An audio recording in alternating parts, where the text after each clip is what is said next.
Hey, this is Anney and Samantha. And welcome to Stuff I Never Told You, production of iHeartRadio.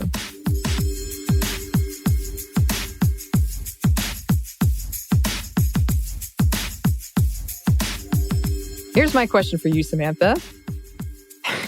Did you have school spirit at your university?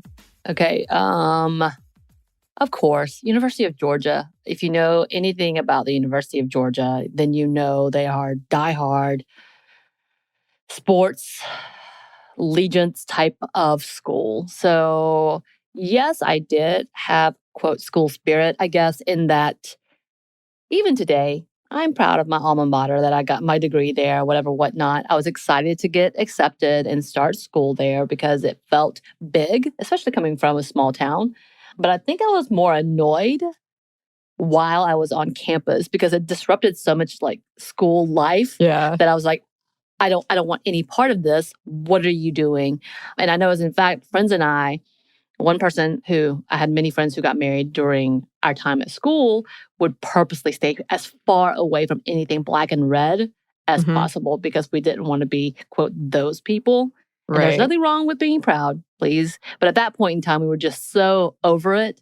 It wasn't that big of a deal to me. Right. Well, listeners, you might not know, but Samantha and I are arch rivals. Yes. We are sworn enemies. True story. Because I went to the Georgia Institute of Technology, or Georgia Tech. Nerd! It's funny you say that because my dad was like a college professor you see in those like really sentimental movies who like cries with his kids when they move on. He was like, my mom just found like a box of letters he kept from his students. He was just so desperate for me and my brothers, one of us to become a professor. It meant the world to him. None of his kids had school spirit. And it tickled him, but he would get annoyed because I only went to one game my entire time at Georgia Tech. And I would purposefully go to the library during games because everyone was at the games. And the library, which was usually packed, was nice and quiet. Right. And we would go to the food halls. Because there was no one there and it would be completely empty and everybody was at the games. It was delightful. Or the coffee shops. Yeah. Yeah.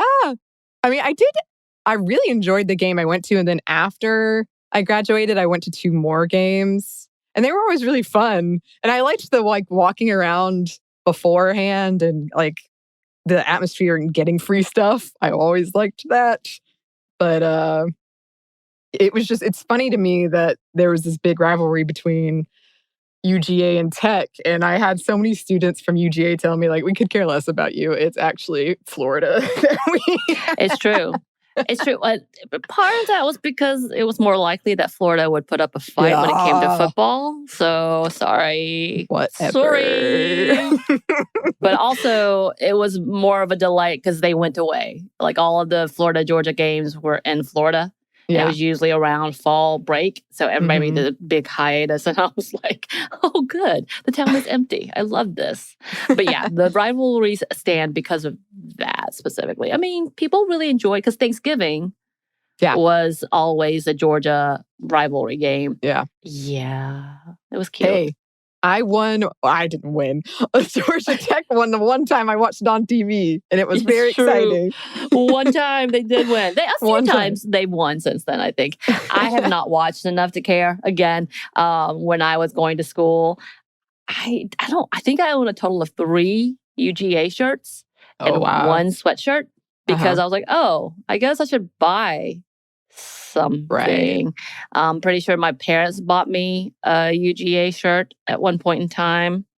I hated going to games, hated it because of the crowd. But a lot of the times we had adult men who felt like they were college students and so would just yell in my face. I had many incidents where I would have grown men, and when I say grown men, 50-year-old men come yell at me about whatever sports was happening. I had a couple of grab me, corner me. So not great experiences.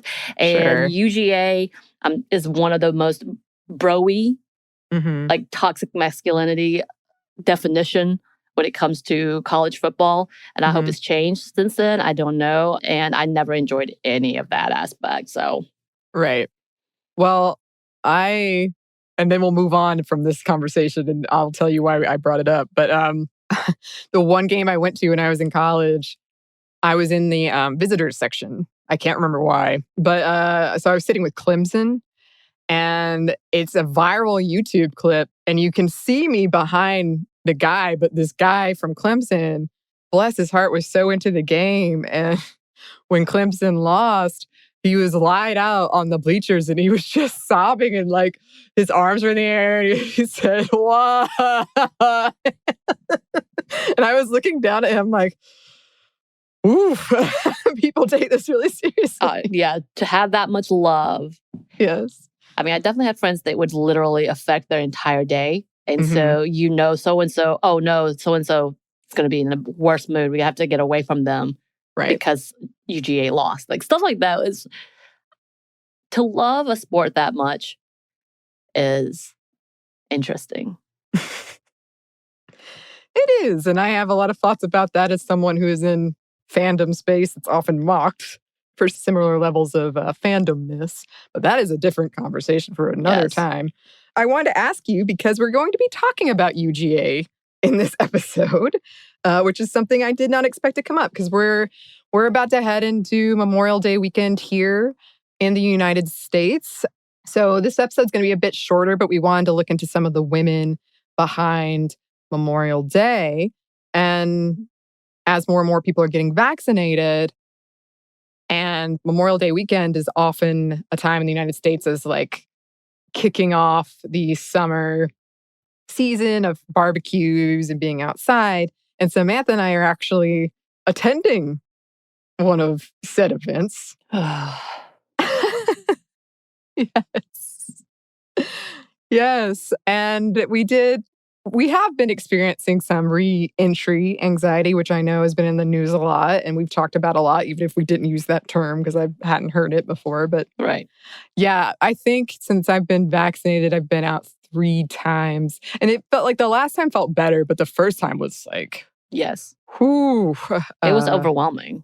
It was. It was very, very overwhelming and exhausting. And yeah, Samantha and I are going to some events together this weekend. And I'm both excited, but yeah, very like almost pre-tired. Right. I had that experience this weekend. So for unknown reasons, and it just came about, I finally have gone out, but it included having time out in a outdoor market, which is typically crowded, as well as spending time with my family, which is also really just a big stressor for me in general. So both of them came together in one weekend, and I had back-to-back things that happened. And I don't love being social. I am overly anxious about what is happening. I am very anxious about the reaction around the mask mandates. And of course, there's not one anymore. CDC has kind of lifted that. And I, for one, I'm like, no, I'm gonna keep wearing it. Thanks, as long as I'm around a group of people. And when I was at the market, there were a lot of people still wearing it, but there was a lot of people who weren't. And I was kind of shocked how easily people were like, hey, we're good, right? We're good. But that makes me anxious. Again, the family incident made me anxious, and I was tired. And I think as we're recording today, I said at the beginning, I'm like, I'm not sure if I'm actually over going out this weekend. And yeah, we've got more coming. You started laughing because I was like, oh my God, it's never ending. Because it just seems like so much right now. But at the same time, it seems unavoidable in keeping our friendships and keeping kind of like maintain, because it's a lot of birthday stuff. So my partner's birthday is this weekend. 2 of our coworkers' birthday is this weekend. And then Memorial Day is happening, which I will be at home ignoring everybody. But there's this whole level of anxiety that, again, like I'm trying my best to not get so affected, because it really does just make me want to shut down. And as in fact, because we just did the Monday Mini recently about our confidence issues and just anxiety and coming out. And we did have a listener. She said, in today's Monday Mini, you touched on insecurity about going out. And this doesn't apply to all of us, but I and some other trans people are definitely feeling out of practice at mentally preparing to be visible again. And that's separate from just our appearance. And oh my God, yeah, I can't imagine, especially with all of the BS that is happening with the anti-trans law, anti-LGBTQ stuff, as well as all the racist things that are happening, all the sexist things that are happening, fat phobia that is happening. Like there's just overall level. And part of that is, for me, part of the fat phobia and my own insecurities on my body, the lack of things that I've done during our quarantine. It's just such a big thing. And Memorial Day is supposed to be about celebrating, kind of. Yeah. Dot, kind dot, of. dot. Yeah. But just getting as an excuse to getting out. And man, that does not sound fun. Yeah. It's certainly a bit nerve-wracking. I'm finding I'm having trouble with I guess people's expectations that I should want to go out more, and I'm not. And people seem to think that's weird. Or some people in my life seem to think that's weird, or that doesn't match with how they think I am. And that's been kind of a strange experience for me. But yeah, we also had another listener write in about having gender and sexuality crisis or questions during the pandemic. And that is something we wanted to come back and to do a whole episode on. Hopefully we can find some information about that. And it also feels so weird to be almost complaining that we have friends. Yeah. We're not complaining, but we are complaining. Yeah. No. And there are so many things I do want to come back and talk about in another episode about, I've just been reading about the whole death to bras thing. Yeah. I have become a big fan of tank tops and pullover sweaters because that means it's not so noticeable that I'm not wearing a bra. Yeah. Because they are starting to hang. Right. But at the same time, I don't care enough to try to lift them back up. Yeah. Well, I think the big thing for me is I accidentally, because I haven't been wearing a bra in my apartment, I accidentally went outside without a bra on. And I don't think that ever would have happened before this. Yeah. It would have been a fear, right. But then I was just halfway to the grocery store or whatever. I'm like, oh yeah. Not wearing a bra. Oh, okay. Yes. But okay, let us get into our topic at hand. Here in the US, we celebrate Memorial Day on the last Monday in May as a way to honor service women and men who have given their lives for this country, typically marked with a moment of silence and remembrance at 3 p.m. local time. And women played a huge role in the origins of Memorial Day. And perhaps, obviously, there's been a long history of marking those who have died in war. So this is pretty contained episode, but we could go way back for sure. And we are going to go back to the Civil War. The country was torn apart, and some women were looking for a way to at least start the healing after years of brutal and devastating conflict. One of the women leading the charge on this was Ellen Call Long, who helped establish the first Memorial Day associations, or the Women's Relief Society, as it was more likely called back then. In order to honor those that had died in the war, they collected flowers for what was called Decoration Day. And on this day, they also provided care for those disabled during the Civil War, widows, and children. Some stories go that this whole thing was inspired after the women saw bare Union soldiers' graves in enemy territory in the South and took it upon themselves to decorate them as well. Right. Once the war ended in 1865, Call Long, along with other women, came together to form a memorial society with the hope of mending some of the pain that tore the U.S. apart. And eventually this led to Memorial Day. The federal government named Waterloo, New York as the birthplace of Memorial Day in 1966, although several places in the South also lay claim, and a few others in the North, 25 cities altogether. And it became a national holiday in 1971, in part to make a 3-day weekend for federal employees. The National Moment of Remembrance was enacted in 2000, which is, a lot later than I thought. So some records suggest that one of the earliest Memorial Day celebrations was held in Charleston, South Carolina by freed, formerly enslaved people, upwards of about 10,000 people in attendance. Yes. And about the kind of recency of that moment of remembrance, I think that was because for a lot of us, Memorial Day weekend has been lost. The original meaning has been lost. And it is summertime and barbecue. So this was a way of trying to remind people what it is about. Ellen Call Long is a complicated figure. She lived in Florida from 1825 to 1905. She was a plantation owner that profited off slave labor and a unionist that may or may not have separated from her husband due to conflicting views on secession, though she did still provide support for the Confederacy by hosting soldiers and providing aid to the wounded. So her husband, moved to Texas and they never got divorced, but they never lived together again. Okay. Also, she was into silkworm cultivation and forestry. And in the 1880s, she became the first woman officer of the Southern Forestry Congress. She compiled and presented a paper about the benefits of burning when it comes to forestry 50 years before it was adopted in the region as a standard. She represented Florida at numerous exhibitions and events. She helped with historic preservations like Mount Vernon. She turned down the postmaster position in 1882 and instead vocally supported Black candidate William G. Stewart, which made a lot of local white people really mad, to the point that when her book Florida Breezes was published the next year, these angry white people allegedly burned and destroyed most of the copies to show their outrage.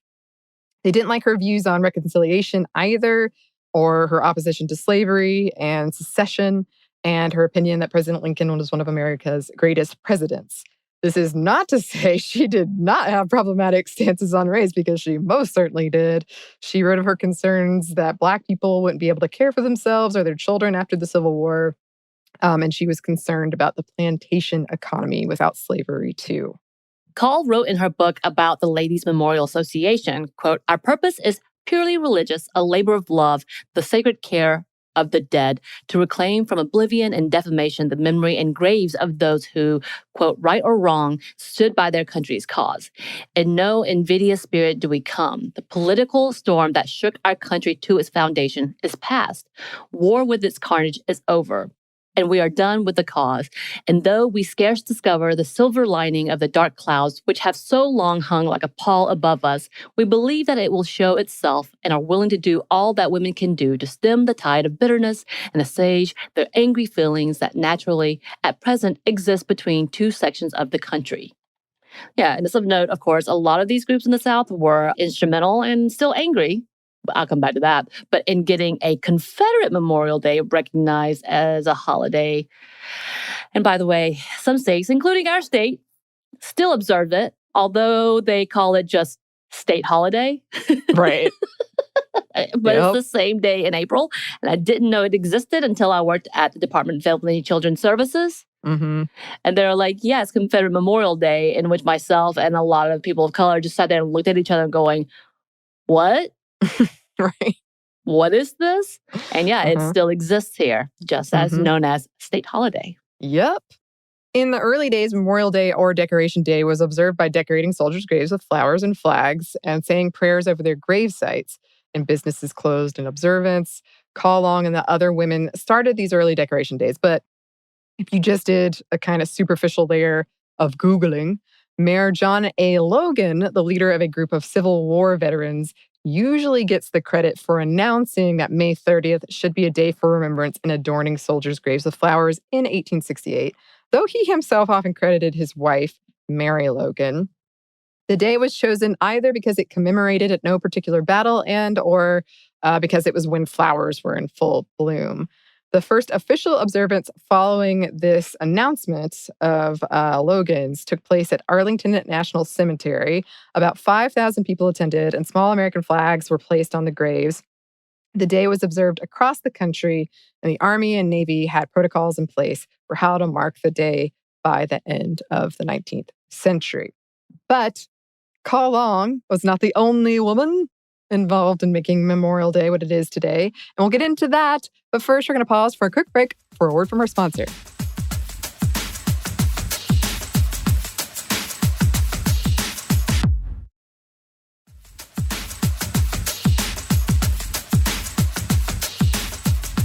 And we're back. Thank you, sponsor.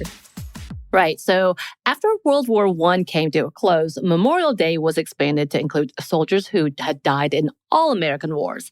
This is also when the tradition of wearing a poppy originated, largely thanks in part to a woman named Moyna Michael. She was inspired by the poem in Flanders Fields, which featured red poppies in the imagery. She wrote her own poem called We Shall Keep the Faith and wore a red poppy to commemorate Memorial Day in 1918, urging others to do the same. She was later featured on the 3-cent stamp in the U.S. in 1948 as the founder of Memorial Poppy, and she published an autobiography called The Miracle Flower, the story of the Flanders Fields Memorial Poppy in 1941. Michael was an American professor. She worked at the University of Georgia. See the connects.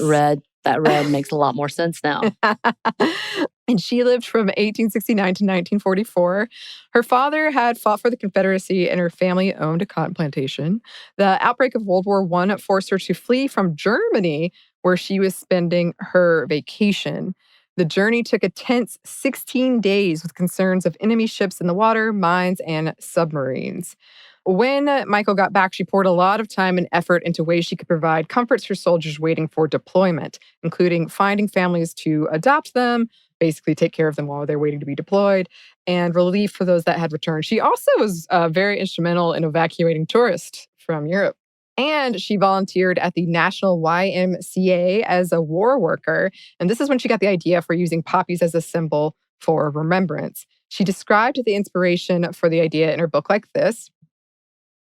On Saturday morning before armistice, during the 25th Conference of the Overseas YMCA War Secretaries, November 9th, 1918, a young soldier, the son of A.G. Nebel, New York City, Executive Secretary to the War Personnel Board of National War Workers Council, the governing board of our staff, and YMCA Secretaries for Overseas, placed a copy of the November Ladies' Home Journal on my desk at headquarters. About 10:30 o'clock, when everyone was on duty elsewhere, I found time to read it and discovered the marked page, which carried Colonel John McCrae's poem, We Shall Not Sleep, later named In Flanders Fields. It was vividly picturized, most strikingly illustrated in color. I read the poem, which I have read many times previously, and studied its graphic picturization. The last verse transfixed me. To you from failing hands we throw the torch. Be yours to hold it high. If ye break faith with us who die, we shall not sleep, though poppies grow in Flanders Fields. That was for me a full spiritual experience. It seemed as though the silent voices again were vocal, whispering in sighs of anxiety unto anguish. To you from failing hands we throw the torch. Be yours to hold it high. If ye break faith with us who die, we shall not sleep, though poppies grow in Flanders Fields. Alone again in a high moment of white resolve, I pledged to keep the faith and always wear a red poppy of Flanders Fields as a sign of remembrance and the emblem of keeping the faith with all who died. In hectic times, as were those times, great emotional impacts may be obliterated by succeeding greater ones. So I felt impelled to make a note of my pledge. I reached for a used yellow envelope, turned the blank side up, and hastily scribbled my pledge to keep the faith with all who died. So she told people she would wear red poppies in remembrance and went out in New York City looking for them. She purchased 25 and wore one on her lapel, handing out the others. She wrote that she wore hers until her return home in February, and she was determined in her efforts to make wearing poppies on Memorial Day a thing, including a national letter writing campaign and a public-facing leader of Flanders Fields' Red Poppy movement, to the point that people called her the Poppy Lady, which I feel like there's a whole other indication to that, but whatever. She sold poppies and used the funds for injured or deceased soldiers.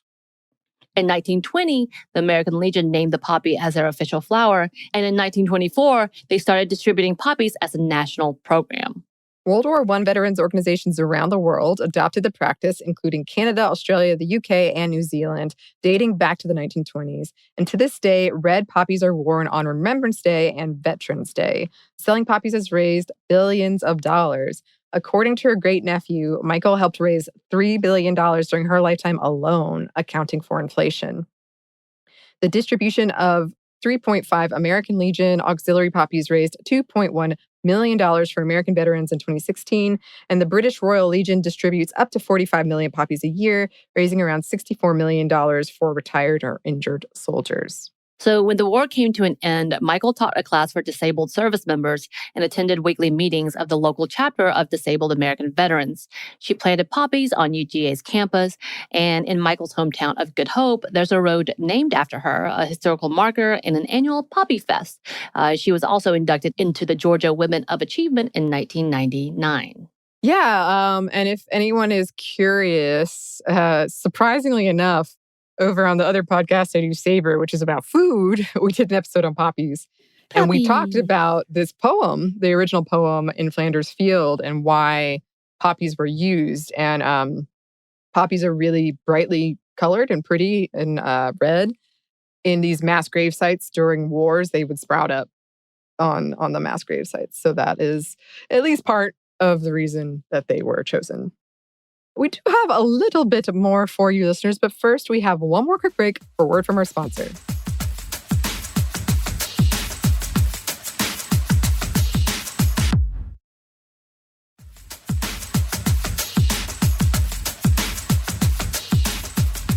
And we're back. Thank you, sponsor. And we just wanted to touch on a few things as we close up here this Memorial Day weekend. As we're recording it, you could be listening to it whenever. Because, modernly, there are still so many issues with the military. And in this context, especially when it comes to women, sexual assault, and the LGBTQ plus community, one of the biggest moments for women serving in the U.S. Army was the Women's Armed Services Act of 1948. Still, today, women make up only about 16% of U.S. military forces. The numbers are much lower when it comes to leadership roles. The first woman to be named as a 4-star general, General Ann Dunwoody of the U.S. Army, earned the title in 2008, so very recently. Openly gay members of the LGBTQ plus community were allowed to serve beginning in 2011 with the lifting of a ban on transgender folks in 2021, which we've talked about. The ban explicitly prohibiting gay and lesbian people was enacted in 1982. Before that, they would be discharged or, I believe, criminally. It was a criminal offense, or it could be. And Don't Ask, Don't Tell was enacted in 1993. Spousal benefits were granted to LGBTQ plus military members in 2013. Right. And there are plenty of firsts when it comes to marginalized folks serving in the U.S. military. We talked about McVey Williams in our Female First series with Ease, for example. And history is full of fierce warriors, plenty of whom we've talked about. At the same time, women and members of the LGBTQ plus community have long been serving the military, whether officially or not, or in the capacity of nurses, scientists, operators, keeping the country running in all kinds of ways, and many of their contributions unrecognized or refuse to be recognized. Yeah, and obviously it's been a big point of contention in the last 6 years about what's been happening. And yes, with the new administration, with a ban being lifted for the trans community to be able to serve, and the fact that it's still a conversation is really sad to me. And I can't get over that. But yeah, and then just the ugly history of how women in marginalized communities are treated within those fields as well, and why, for some reason, we still have to talk about the overall lack of care for after services. Yeah. And how little is being done, mm-hmm. and how little money is being invested for that, as well as who can access it. So lots of big things that we could talk about here, and we need to talk about soon, but not necessarily from Memorial Day, I guess. Yeah. I just felt like that was good to touch on that, because there are a lot of complicated issues around pretty much everything we talk about, but certainly the military, and certainly in this case, the U.S. military. And that's a good point about the aftercare and the lack thereof veterans often don't receive. And that is these women we talked about in a lot of these women's groups. That's what their focus was, the veterans and the children left behind, or the widows left behind. So they were trying to fill that space. And that's a part of why we have Memorial Day today. And then, of course, there's recently been the whole hubbub around Ted Cruz and the woke emasculated military, as he called it in the U.S. After a U.S. commercial followed a woman soldier, he compared it to a Russian commercial for their military. And I think that's very telling right there. Right. I was going to say, that seems a little bit on the nose. It does. And I know we've talked about this before, but I grew up in a military town. It was one of the biggest military colleges in the Southeast, I think. We had like an ROTC program, and I know I talked about it, but people tried to recruit me into the military, and that was a selling point, was pretty much this broy culture, but they were selling it to me and like, you're going to have all the pics of hot dudes that you want. And I was 15, Right. Huh. Okay. That is not a selling point. Yeah, I don't know about that. Well, listeners, we hope that whatever you're doing or not doing, that you're doing well. And let us know. Let us know if you're experiencing reentry anxiety or if you have any other topics around the military you would like us to discuss, because we know there is so much to unpack there. And you can send any of those suggestions our way. Our email is stuffmediamomstuff@iheartmedia.com. You can find us on Twitter @momstuffpodcast or on Instagram @stuffmomnevertoldyu. Thanks as always to our super producer, Christina. Thank you, Christina. And thanks to you for listening. Stuff Mom Never Told You is a production of iHeartRadio. For more podcasts from iHeartRadio, you can listen to the iHeartRadio app, Apple Podcasts, or wherever you listen to your favorite shows.